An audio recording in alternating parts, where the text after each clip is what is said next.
Hey guys, and welcome to our last week of school. Yay! I wanted to come on and just give you a quick video about how you might go about checking to see what missing assignments you still need to do. Um, and so I'll show you a couple different ways you can do that.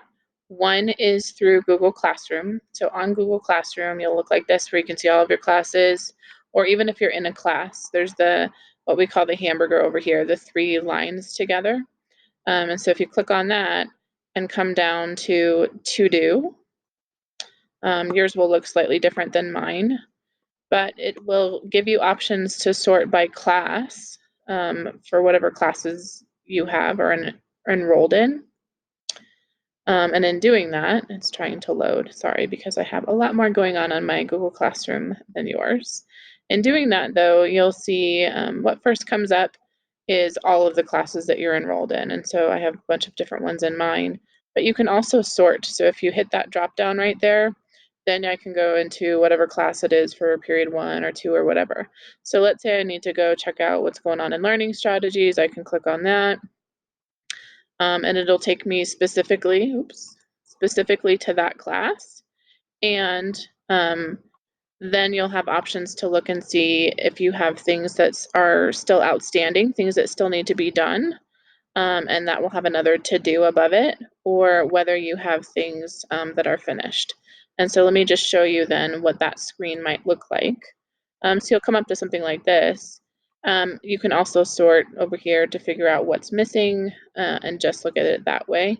But at the top, I believe it'll say something like to do for yours. And those are all of the to do things will be the things that are missing in your assignments in Google Classroom or in the gradebook. So you can search that way by class and kind of narrow it down and look at each class to try and figure out. So you can see the student has a few exit tickets and a review to do, stuff like that.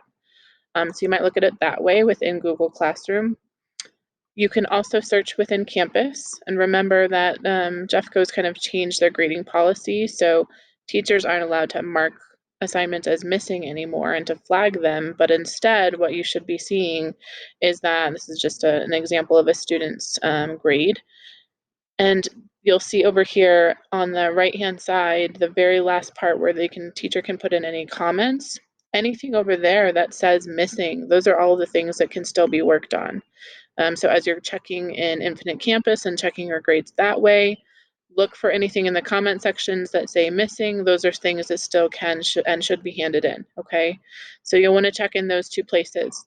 Look in Google Classroom, try and sort by to do within each class. Use that drop-down menu to get you into the class that you need. And then look, to see what you still have going on in that class that's left to do. Or look within Infinite Campus and see what's still marked as missing. I would trust the grades in Infinite Campus as your priority because those are the ones that teachers will use for your final grade here in the next week. So make sure that you're emailing teachers if you're handing things in. These next 2 days are important and pretty critical for you to get that stuff done and handed in. So spend some good time this week working on that, okay? Reach out with any questions that you have. If you finish something and you see that a teacher hasn't graded it, just check in, right? It's okay to do that and advocate for yourself to make sure that you're getting these points towards your grade too, okay? All right, we're almost there. I hope you guys have a good rest of the week and use this as a good tool to get you started on some of that missing work. I'll talk to you soon. Bye.